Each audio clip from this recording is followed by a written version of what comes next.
새롭게 시작하라, 그런 제목입니다. 새롭게 시작하라. 미국의 유명한 학자였던 토니 캠폴로라고 하는 사람이 있습니다. 이분은 연세가 95세 이상으로 미국 역사에 큰 족적을 남긴, 그러니까 아주 유명한 사람들을 찾아다니면서 인터뷰를 했습니다. 인터뷰의 내용은 이런 내용이었죠. 당신은 다시 태어난다면, 다시 인생을 산다면 어떤 삶을 살고 싶습니까? 하는 것이었습니다. 긴 인터뷰를 통해서 내린 공통점 두 가지가 있었다 그래요. 95세 이상의 큰 역사에 족적을 남긴 유명한 사람들. 다시 인생을 산다면 어떻게 살고 싶으냐? 이런 질문의 공통점 두 가지. 그 하나가 뭐냐면 삶을 좀 더 진지하게, 그러나 즐겁게 살고 싶습니다. 진지하게, 그러나 즐겁게. 또 하나는 죽음 이후에도 계속된 그 일을 위해서 내 인생을 투자하고 싶습니다. 이 땅에서의 삶도 그렇지만 죽음 이후에도 계속될 그 일을 위해서 내 인생을 투자하고 싶습니다. 자, 일시적인 일에 투자하는 것이 아니라 영원한 일, 변하지 않는 일, 죽음 이후에도 계속 가치 있는 그 일을 위해서 난 내 인생을 투자하고 싶습니다. 자, 무엇을 위해 살고 무엇에 내 인생을 걸고 내 전 삶을 담보로 걸고 전심전력하며 살아야 될까 하는 것을 알 수 있습니다. 자, 무엇이 영원할까 하는 걸 지금도 귀하고 우리가 죽어서도 귀하고 지금도 영원하고 영원한 하나님이 원하는 그것이 뭘까 하는 것입니다. 성경은 주님이 어제나 오늘이나 동일하시다. 그리고 그분의 말씀이 항상 동일하다. 그분의 나라도 동일하고 인간의 영혼도 항상 영원하다 그랬습니다. 그래서 주님께서 말씀하시기를 썩어서 없어질 것을 위해서 일하지 말고 썩지 아니하는 영원한 것을 위해서 그렇게 일을 하고 우리의 인생을 한 날 한 날 다 그렇게 보내라 하는 것입니다. 자, 우리가 생각해야 될 것이 어디서 영혼을 보낼 것인가? 어떻게 영혼을 보낼 것인가? 이것은 이 땅에서 결정되는 매우 중요한 일입니다. 오늘 설교의 제목이 새롭게 시작하라입니다. 새롭게 시작하라. 새롭게. 우리가 살아가는 세상은 한번 미끄러지면 새롭게 시작하기가 너무 어려운 세상입니다. 한번 실패하면 재기하기가 거의 불가능하죠. 왜냐하면 큰 기업 하나만 살아남고 우뚝 솟은 그런 권세 있는 자만 살아남는, 어찌 보면 정글의 법칙과 같죠. 그런 세상 가운데 우리가 살고 있습니다. 무한 경쟁의 먹이사슬 속에서 살아남는 거대한 기업이 대부분을 먹어치우기 때문이죠. 그러나 우리는 꼭 기억해야 합니다. 신앙생활에는 특징이 있는데 그게 뭘까? 패자부활전이 가능하다는 것입니다. 패자부활전. 지금 맨 꼴찌라고 할지라도 다시 어때? 1등도 될 수 있고 언제나 역전이 가능하다는 것이죠. 그래서 다시 시작을 하게 되면 승리의 면류관을 다 받을 수 있다. 이게 바로 성경입니다. 그래서 성경에 보면 인생은 다 하나님을 만나게 되면 아름답게 변화되고 그 인생의 마지막은 너무나 찬란하고 축복이라고 하는 것을 다 얘기합니다. 자, 한번 생각해 보세요. 아브라함이 되지 않습니까? 문자 많던 야곱이 이 약탈자, 도적이 말이죠. 이스라엘이 됩니다. 자, 사라가 되죠. 우리가 잘 아는 대로 사울 스스로 큰 자였어요. 이 사울이 예수 그리스도를 만나니까 바울이 되고, 자, 시몬이, 요한의 아들 시몬, 작은 먼지와 같아요. 그런 사람이 거대한 반석 베드로가 되는 것입니다. 결국은 패자 부활전이 가능하다. 다시 말하면 다시 시작할 수 있다. 지금 다시 시작하면 축복이다. 지금 다시 회개하고 다시 마음먹고 다시 시작하면 언제나 하나님은 우리를 받아주신다 하는 얘기. 오늘 본문의 말씀이 바로 그 얘기입니다. 그 첫 번째 교훈의 말씀이 뭘까? 그 첫 번째는 다시 시작할 수 있는 축복의 기회다는 것입니다. 다시 시작할 수 있는 축복의 기회를 하나님이 주시는 거예요. 이스라엘 백성들은 그 어떤 민족보다도 특별한 기적을 경험합니다. 결코 잊을 수 없는 생생한 경험, 두 눈으로 똑똑히 보고 자신의 몸으로 체험했던 엄청난 기적의 사람들입니다. 10가지의 재앙이라든지 유월절의 경험이나 홍해를 건넌다든지 쓴 물이 단물이 되고 반석에서 샘물이 나고 만나 메추라기를 먹고 아말렉과의 전투에서 기도할 때 이기고 얼마나 많은 특권을 받았습니까? 엄청난 사람들이죠. 여러분이 꼭 기억해야 될 것이 있어요. 많은 기적을 경험한다고 할지라도 신앙이 좋은 거 아닙니다. 내 안에 막 엄청난 암이 떠나가고 기도하면 귀신이 떠나가고 막 이런 엄청난 것이 내가 신앙의 성숙에 도움이 되느냐? 별 도움 안 돼요, 그거. 하나님의 말씀을 붙잡고 나가지 않으면 도움이 안 됩니다. 우리는 기억해야 돼요. 그것을 이스라엘 백성을 통해서 배우는 것입니다. 모세는 시내산에서 40일, 40날을 금식하며 기도하는데 그 십계명 돌판을 가지고 내려오는 금송아지 사건이 일어난 것입니다. 하나님을 배반하는 큰 죄를 범한 것이죠. 자, 십계명의 돌판은 깨지고 결국 모세가 3번의 중보기도를 하게 되는 것입니다. 그래서 하나님의 용서를 받고 하나님의 마음을 돌이키는 것이죠. 자, 모세의 3번의 중보기도, 하나님의 은총에 호소합니다. 하나님의 언약을 붙들고 기도합니다. 자신의 생명을 제하여 달라고 생명을 거는 것입니다. 그렇게 하나님 앞에 기도하는 것이죠. 그래서 결국은 어때요? 다시 언약이 갱신되면서 다시 시작하는 축복이 시작이 되는 것이 오늘 이 말씀입니다. 시내산에서 언약의 새 갱신의 축복이 결국은 뭐예요? 기도하는 한 사람. 이 기도하는 한 사람은 전체를 대신할 수 있다 하는 것입니다.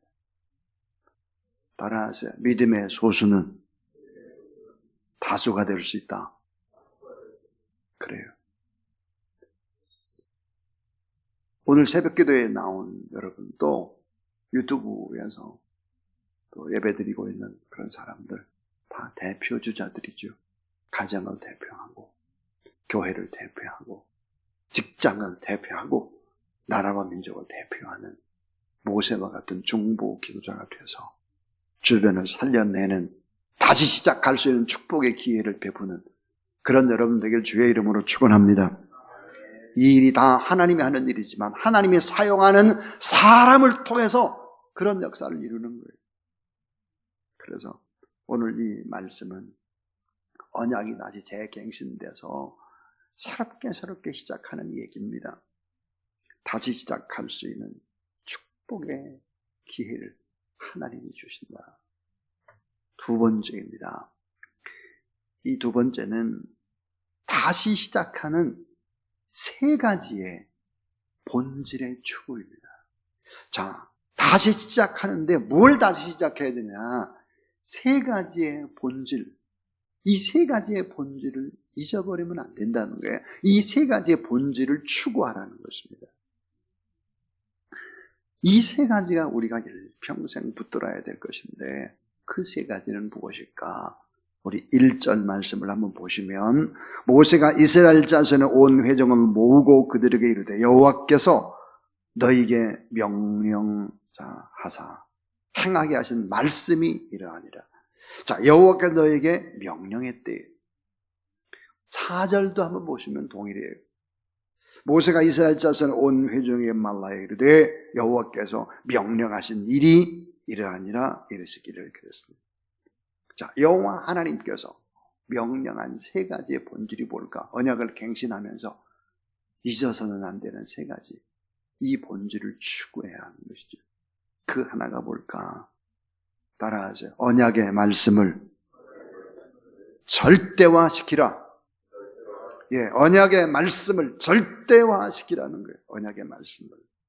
여호와께서 명령하신 말씀, 그 말씀을 거부하는 죄는 본질적인 범죄다 하는 것입니다. 자, 율법이라는 것이 뭘까요? 하나님 사랑, 인간 사랑의 구체적인 내용이죠. 그러니까 하나님의 뜻과 본질이 함축되어 있는 것이 하나님의 말씀입니다. 자, 십계명 돌판, 우리가 잘 아는 대로 이 십계명 돌판은 모세가, 자, 하나님의 명령에서 모세가 기록한 것이 아니에요. 성경에 보니까 하나님이 친히 기록했다 그래요. 2번이나 똑같이. 출애굽기 24장 12절도 친히 하나님이 기록했다. 두 번째, 출애굽기 34장 28절도 친히 하나님이 기록했다 그랬으니까 친히 하나님이 기록한 하나님의 말씀이라고 한다면 이 언약의 말씀을 절대화시켜야 된다. 절대. 오늘 이 시대가 무서운 시대입니다. 전부 다 상대화시키는 거예요. 상대화. 절대가 없는 거예요. 그래서 행복이 없습니다. 갈등이 많습니다. 두려움이 많아요. 왜? 절대가 없으니까요. 절대라는 잣대. 나의 모든 것을 꺾을 수 있는 절대. 이 절대를 붙잡고 말씀을 절대화시키고 살아가라 하는 것입니다. 또 하나의 절대가 있는데 그게 뭘까? 주의를 절대 준수하라. 주의를 절대 준수해야 되는 거예요. 주의를. 오늘 이 본문에 안식일에 관한 얘기 나오잖아요. 구약의 안식일은 예수 그리스도가 모든 죄를 대신하고 부활하신 부활의 날, 주일로 바뀌는 것이죠. 자, 주일을 지키는 것은 무슨 문제일까? 생사가 달린 문제예요. 죽고 사는 것이 주일을 지키느냐 지키지 않느냐에 달려있다는 거예요. 자, 오늘 여러분, 자, 2절을 봐주세요. 2절을 보면 한번 같이 읽어보면 참 좋겠습니다. 중요하니까요. 2절 같이 읽습니다. 시작. 여섯 동안은 일하고 일곱째 날은 너희를 위한 거룩한 날이니 여호와께 엄숙한 안식일이다. 누구든지 이날에 일하는 자는 죽일지니. 안식일에 일하면 죽는 거예요. 생사가 달려있는 거예요. 생사. 3절 보니까 안식일에는 너희 모든 처소에 불도 피우지 마시니라. 그러니까 안식일이라고 하는 것이 무엇일까? 주일이라는 것이 뭘까? 생사가 달렸다 이 말이에요. 이 말은 뭐야? 행복과 불행이 달렸다 이 말이에요. 성공과 실패가 달렸다 이 말이에요. 이게 여러분 절대 진리의 말씀입니다. 이 주일의 성수는 신앙생활의 바로미터죠. 신앙의 상태를 나타내는 근거가 됩니다. 주일을 범하는 죄를 사형에 해당하는 중죄, 본질의 죄로 성경은 기록을 하고 있습니다. 에레미야 17장 27절에 보니까 놀라운 일이 있어요. 이게 뭘까? 불을 피우지 말라 그러면 불을 피웠어요. 자, 불을 피웠는데 그 다음에 말이 어떻게 기록되어 있느냐? 이렇게 기록되어 있어요. 예루살렘 궁전을 삼키리라 그랬어요. 예루살렘 궁전을 삼킬 것이다. 주의를 온전히 지키지 않으면 거대한 궁전도 다 삼켜버린다. 우리 꼭 잊지 말아야 되는 것이죠. 왜 그럴까요? 이 안식일 주일이라고 하는 이 날은 사실은 즐거운 날이고 존귀한 날이고 영과 혼과 육의 회복의 날이고 속죄하는 날이에요. 그런데 이 날은 어떤 날일까? 따라하세요. 복을 주시는 날. 예, 복 주시는 날이. 그러니까 하나님의 복을 받아야 우리가 살아가는데 하나님의 복을 받지 않고 내 힘으로 노력해서 내가 인생을 살고 내가 잘 살아보겠다. 이게 인본주의. 하나님이 없는 인생. 허무하게 될 것입니다. 인생의 끝이. 점점점 눈에 보이는 것만 움켜잡다가 낙심하게 되는 것이죠. 그래서 주의를 절대 준수하라. 이게 본질이에요. 언약의 말씀을 절대화시켜라. 이게 본질이에요. 그 다음 또 하나의 본질이 있죠. 그게 뭘까? 그것은 바로 성전을 절대 사랑하라. 성전을 사랑하는 것입니다. 성전. 자, 십계명 돌판을 다시 친히 써주시고 안식일을 철저히 준수할 것을 얘기했습니다. 그러면 또 하나는 성막을 건축하라 그랬어요. 성막을 건축하라. 여러분, 이 성막, 성전이라고 하는 것은 너무너무 귀한 것이다. 그래서 성전 중심으로 이 성전을 절대 사랑하라. 2주 전에 제가 그런 얘기를 했어요. 성막이라고 하는 것은 출애굽의 전체의 그런 요약이 바로 성막이다. 이 성막이라고 하는 것은 바로 예수 그리스도다. 그래서 예수 그리스도.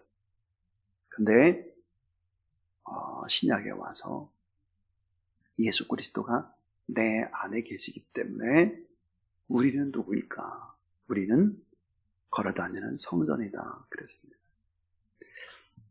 여러분, 성전을 사랑하고 성전 대신 예수 그리스도를 사랑하고 우리도 성전을 잘 가꾸어가고 그래서 성전을 사랑하라 그랬어요.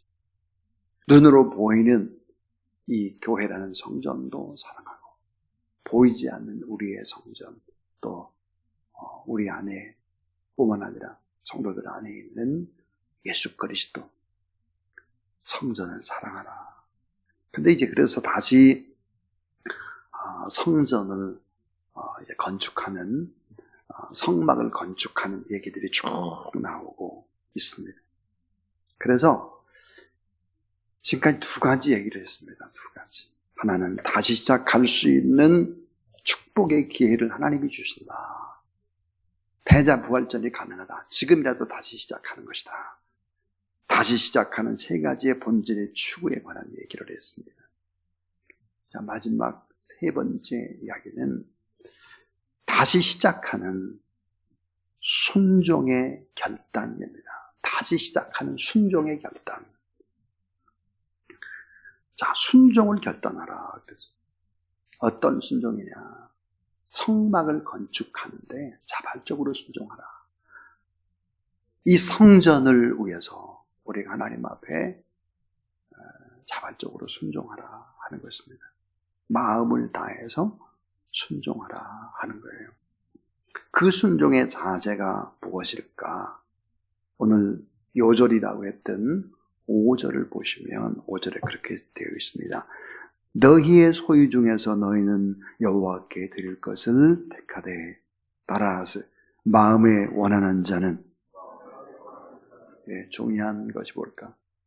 마음을 들여서 바로 교회에 헌신하는 것입니다. 마음을 다하라. 여러분, 이 출애굽기 35장을 보면 마음을 다하라는 이야기가 여러 번이 반복이 됩니다. 5절에도 그랬는데 21절에 보면 마음이 감동된 모든 자와 자원하여 모든 자가 와서 22절에 보니까 곧 마음에 원하는 남녀가 와서 26절에 마음에 감동받아 슬기로운 모든 여인 그랬고 29절에 마음에 자원하는 남녀는 누구나 그랬습니다. 마음. 제일 중요한 것이 뭘까? 마음이라는 거예요. 마음. 여러분, 이 마음이 뭘까요? 아까 우리가 우리의 몸이 성전이라고 그랬습니다. 이 몸의 성전의 지성소에 해당하는 것이 마음입니다. 우리의 마음. 그러니까 마음을 들여서 이 교회, 이 성전을 위해서 헌신하라 하는 것이죠. 또 하나는 자원함으로 헌신해야 되는 자원함으로. 신명기 16장 10절 각 사람이 내 하나님 여호와의 준 복을 따라 그 힘대로 그랬습니다. 힘대로 그랬습니다. 그리고 명령하신 대로 순종하라 그랬습니다. 출애굽기 36장부터 40장까지의 쭉 성경을 읽어가다 보면 가장 많이 반복되는 단어가 나옵니다. 뭘 것 같습니까? 자, 출애굽기 36장에서부터 40장까지 가장 많이 나오는 구절이 있습니다. 가장 반복되어 계속 뭘까? 제가 성경을 쭉 읽어보면서 얼마나 이게 많이 반복이 될까? 11번 반복돼요. 11번. 11번 반복된 이야기는 이것이었습니다.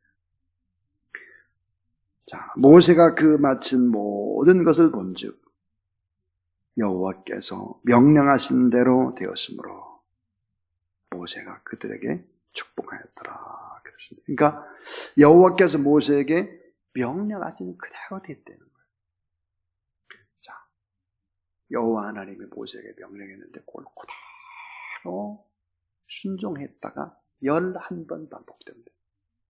여러분, 똑같은 말이 참 이대로 다 됐다. 순종 그대로 했다. 그래서 하나님이 그 영광이 임했다 하는 것입니다. 모세가 그 마친 모든 것을 본즉 여호와께서 명령하신 대로 되었으므로 따라하세요. 모세가 그들에게 축복하였더라. 모세는 백성들을 바라보며 그 백성들이 너무 하나님의 말씀 앞에 순종했기 때문에 축복했다라고 하는 것입니다. 축복의 축복을 했다. 성경은 이렇게 얘기를 합니다. 출애굽기 36장 5절을 보면 백성이 너무 많이 가져오니 여호와께서 명령하신 일에 쓰기에 남음이 있나이다. 너무 많이 순종을 한 거예요. 그래서 뭐라고 그러냐? 이제 그만 가지고 오세요. 너무 많아요. 너무 충분해요. 그래서 모세가 모든 백성들에게 다 축복을 했다 하는 것입니다. 오늘 저는 새롭게 시작하라. 한 번의 실패 이후, 우상 숭배 이후 언약이 갱신되고 새롭게 시작하는 그런 얘기였습니다. 다시 시작할 수 있는 축복의 기회를 하나님 오늘도 우리에게 허락하신다. 다시 시작하는 세 가지의 본질을 주고 이 세 가지를 꼭 잊어서는 안 된다. 이거는 생사의 문제요. 행복과 불행의 문제요. 이것은 성공과 실패의 문제요. 장래의 문제요. 후손의 문제예요. 그 다음에 이제 다시 시작할 때 순종의 결단을 하라. 순종. 마음을 들여서 자원한 마음으로 그래 성전을 사랑하고 성전을 위해서 아름답게 헌신하라 하는 것입니다. 이런 놀라운 다시 시작하는 축복의 은혜가 저와 여러분에게, 그래서 여러분이 다 하나님 앞에 축복을 받고 영광의 도구들이 다 되는 여러분의 삶이 되기를 주의 이름으로 축원합니다.